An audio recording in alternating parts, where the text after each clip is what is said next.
সবগুলো তো হচ্ছে রাজনৈতিক মামলা। অনেক মামলা হচ্ছে, অনেক অনেক অনেক মামলা। আমি যদি আওয়ামী লীগ হয়ে থাকি তাহলে আমার কি সাংবাদিক অধিকার নাই আমার মত প্রকাশ করার? আমি আওয়ামী লীগ দালাল, ঠিক আছে মানলাম। শেখ হাসিনা কি এই দেশের জন্য কিছু করে নাই? বঙ্গবন্ধু এই দেশের স্বাধীনতার কিছু করে নাই? আজকে মত প্রকাশ, এই হচ্ছে মত প্রকাশের স্বাধীনতা। দালাল দালাল একটা দালাল।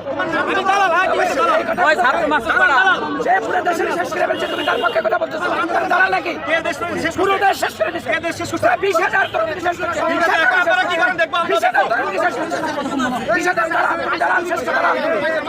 তুমি দালাল নাকি? মাইরালাম ভাই, মাইরালাম। তুমি দালাল নাকি? মেরে ফেলবে, মেরে ফেলবে, মেরে ফেলবে। মেরে ফেলবে। আমার কি বলতে চাই? মাইরালাম ভাই। তুমি যাদের পক্ষে বলতেছো, তুমি যাদের পক্ষে বলতেছো, আমাকে তুমি যাদের পক্ষে বলতেছো, আমি যাদের পক্ষেই হই।